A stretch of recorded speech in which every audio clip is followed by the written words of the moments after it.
yang membuat saya tertarik itu karena itu kan status gizi itu sesuai dengan diri saya. Salah satunya itu meningkatkan status gizi anak, apalagi kan anak-anak biasa di rumah itu jarang makan sayur sama ikan tuh. Jadi adanya MPG ini kita bersama kasih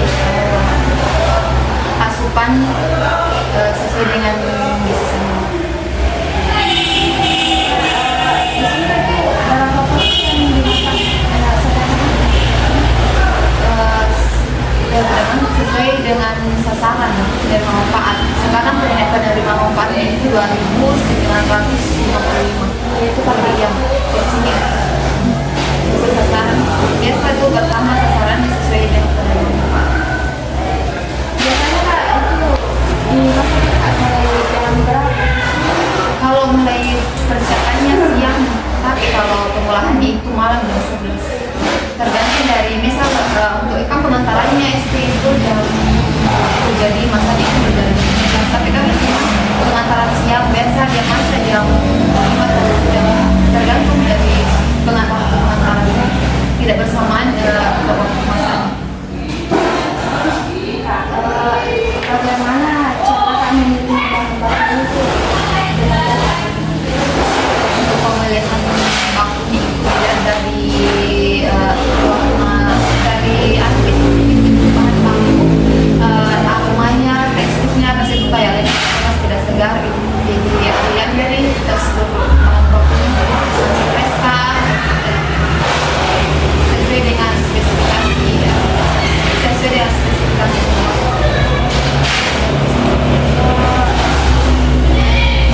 Bagaimana Kakak menyesuaikan sesuaikan kelompok usia yang berbeda Kak, seperti SD, SMP, dan SMA?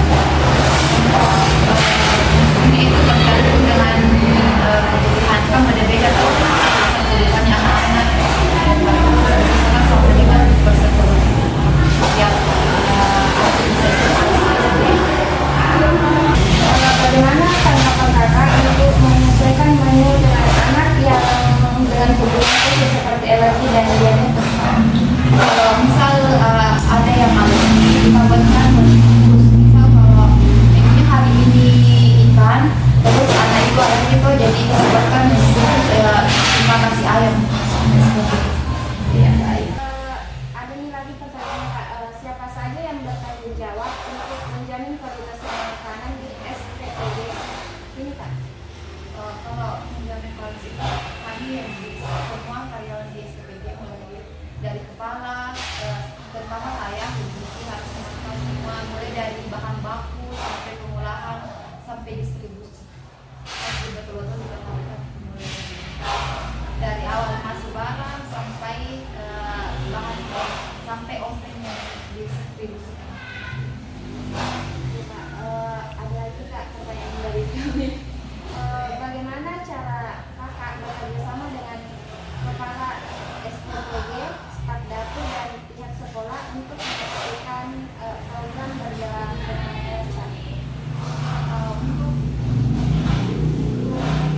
kerjasama antara SPPG dengan kepala sekolah itu adanya MOU. Jadi ada surat perjanjian yang harus ditandatangani sesuai dengan jurnis MBG. Dari sudut pandang Kakak sendiri sebagai pelaksana sekaligus penyedia MBG ini, bagaimana sih dampak yang ditimbulkan oleh MBG ini bagi Kakak? Dampaknya itu sangat baik karena memenuhi asupan anak-anak yang tadinya jarang makan sayur sama ikan di rumah. Kalau pas adanya MBG ini, jadi asupannya terpenuhi karena di MBG itu sudah terpenuhi asupan, misal ada ikannya, sayurnya, jadi ya terpenuhi sesuai dengan kebutuhan kebutuhan asupan anak. Dampaknya juga baik kepada masyarakat karena membuka lapangan pekerjaan. Terus ya pertanyaan terakhir dari saya Kak, apakah ada saran yang ingin Kakak berikan atau sampaikan terkait program MBG ini untuk ke depan? Sarannya sih memperkuat pengawasan dan higienitasnya dan selalu melakukan evaluasi untuk memperkuat SOP pengolahan makanan.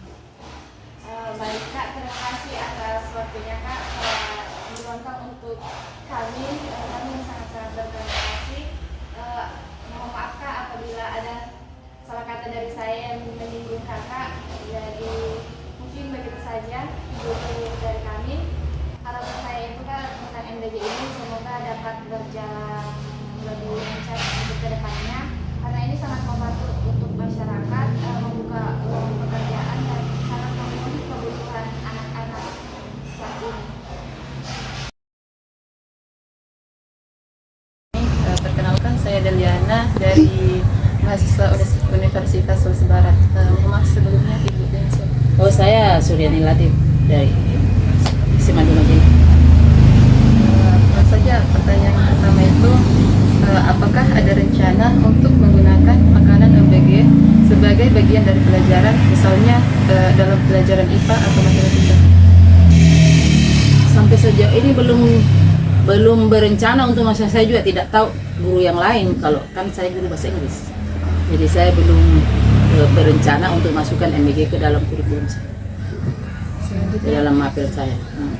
Selanjutnya, apa yang Ibu harapkan dari program MBG ini untuk siswa dan lingkungan sekolah?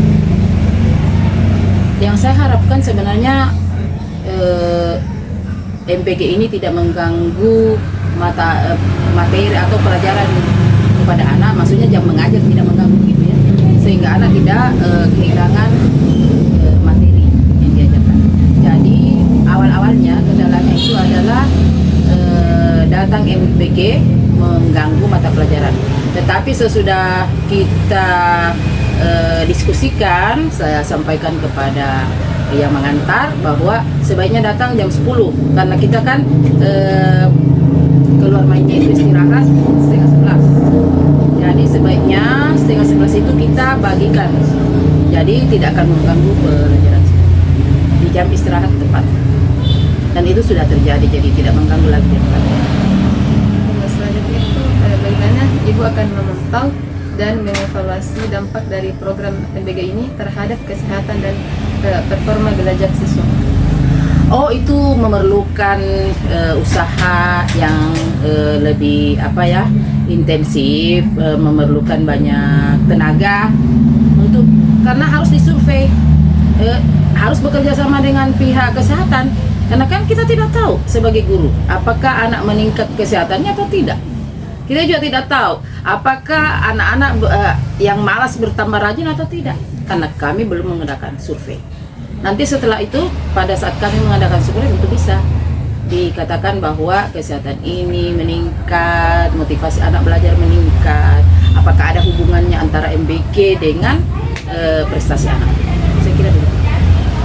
Selanjutnya itu, apakah ada rencana untuk melibatkan siswa dan orang tua dalam evaluasi program MBG? Siswa dan orang tua.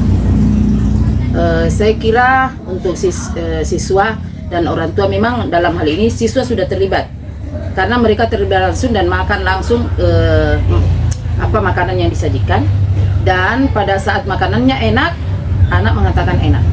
Tetapi pada saat makanannya tidak, anak juga secara jujur mengatakan bahwa ini tidak enak. Misalnya pada saat anak-anak paling senang makan ayam goreng, sekecil apapun ya, tidak perlu itu, tapi pada saat ada hanya telur saja, sayurnya itu hanya direbus saja, ada wortel, ada buncis, tapi kan hanya garam saja, menjadi tidak berselera anak-anak. Nasi, telur masak dengan sayuran yang dimasak tadi tanpa dibumbu sama sekali, itu sangat mengurangi minat anak. Tetapi setelah anak-anak memasukkan surat ke dalam omprengannya, akhirnya sudah mulai membaik. Tidak pernah lagi saya dapati itu yang telur saja dengan saya kira begitu. Ada juga susu, ada buahnya. Tetapi buahnya ini untuk buah semangka, karena mungkin terlalu cepat dipotong-potong, akhirnya basi sampai sekolah. Itu juga suatu kendala bahwa anak-anak tidak bisa makan, akhirnya mubazir. Tapi anggur kan tidak basi, dan lebih baik 3 biji saja daripada semangka tapi tidak termakan. Mungkin yang termakan itu yang terakhir lah yang dikasih masuk. kan sudah memang pada dasarnya semangka tidak bisa cepat diiris ya. Begitu 3 jam begitu tidak enak, rasanya asam. Ya, selanjutnya itu bagaimana ibu akan mendidik siswa yang mungkin tidak terbiasa dengan makanan yang begini? Ya sudah disampaikan kepada anak bahwa sebaiknya tetap mendukung program pemerintah, tetap saya kira anak-anak akan saja, hanya yang terlanjur ada 1-2 lah yang ke kantin juga, tapi tidak semua. Lebih banyak yang menikmatinya daripada tidak. Selanjutnya itu bagaimana ibu akan melibatkan siswa dan orang tua dalam memastikan kesuksesan program MBG? Karena selama ini kami belum melibatkan orang tua siswa, kami belum mendengarkan keluhannya, hanya dari siswa saja. Jadi untuk keluhan selanjutnya saya kira karena kita sudah sampaikan kepada pihak MBG, hanya itu saja keluhannya tadi, bahwa harus cepat datang. Itu kendala pertama. Awal-awal kan tentu situasinya memang seperti itu, tidak mungkin langsung bagus, dan makanannya pun menu-menunya juga sudah disampaikan. Akhirnya kami senang, tidak ada lagi keluhan. Makanan yang paling senang juga anak-anak itu adalah nasi goreng. Ya, nasi goreng. Untuk kendala saya kira sedikit sekali lah. Baik, selanjutnya itu bagaimana ibu akan mengkomunikasikan manfaat program MBG ini kepada siswa dan orang tua? Ya, kalau saya kira siswa tanpa ditanya pun hanya memang pertanyaan, apakah kau senang dengan MBG ini nak? Apakah makanannya enak-enak? Ya mantap bu, mantap, berarti mereka senang. Tidak perlu lagi ditanya satu persatu. Karena itulah kalau misalnya makanannya toh di SMA 2 belum pernah kita melihat makanan yang basi. Mungkin di daerah lain ada, tapi di SMA 2 itu semua fresh, semua bagus. Tidak ada kendala dalam hal ini. Jadi saya kira untuk bertanya lagi kepada siswa, bertanya kepada orang tua siswa, tidak. Baik, pertanyaan terakhir itu mungkin ada saran dari ibu untuk program ini selanjutnya? Oh iya, itu termasuk saran ya, saran sudah. Karena dari tadi saya sampaikan bahwa awal-awal memang ada kendala-kendala, ada jam yang dulu itu 2 mobil yang digunakan untuk SMA 2. SMA 2 itu 956 siswa. Jadi 2 mobil, akhirnya datang satu mobil datang 500-an, belum datang yang lain. Akhirnya makanya aduh, tidak bagus seperti itu. Disatukanlah itu mobil. Semua sudah datang 990. Pada saat jam 10 kita bagikan jam setengah 11. Jam 11 selesai. Masuklah jam pelajaran selanjutnya. Itu semua. Dan juga kendala makanan yang tadi yang hanya sangat sederhana, tidak menarik bagi siswa. Telur hanya dimasak. Seandainya telurnya digoreng-goreng, dibumbu, saya kira itu bagus untuk siswa juga. Tetapi berhubung karena sangat sederhana, tidak termakan. Saya kira itu nak masih ada. Saya kira selesai ya. Terima kasih atas jawaban-jawaban yang telah diberikan, Ya. atas kesempatan dan waktunya. Iya. Saya mewakili teman-teman semua dan mohon maaf apabila ada kesalahan kata yang kurang berkenan. Ini bagus juga karena saya kan juga dan ini isu baru dan program pemerintah, kita harus mendukungnya. Dan memang untuk bagi saya pribadi bagus karena memang kita belum menemukan kendala yang sangat berarti, karena di daerah lain kan ada yang basi, kita tidak. Hanya itu saja yang basi tadi semangkanya. Yang diusulkan nanti saya akan bicara kalau saya ketemu lagi yang Pak Sopir itu saya akan sampaikan. Tidak usah semangka lah, karena memang harus dipotong-potong semangka. 900 yang dimasukkan itu semangka kan memang makan waktu. Jadi tak ulah salah semangka. Saya kira yang paling enak itu anggur, meskipun cuma 3 biji. 3 biji saja per siswa. Susu juga ada 2 kali 1 minggu. Susu pun sangat senang anak-anak. Saya kira demikian ya. Terima kasih Bu. Ya.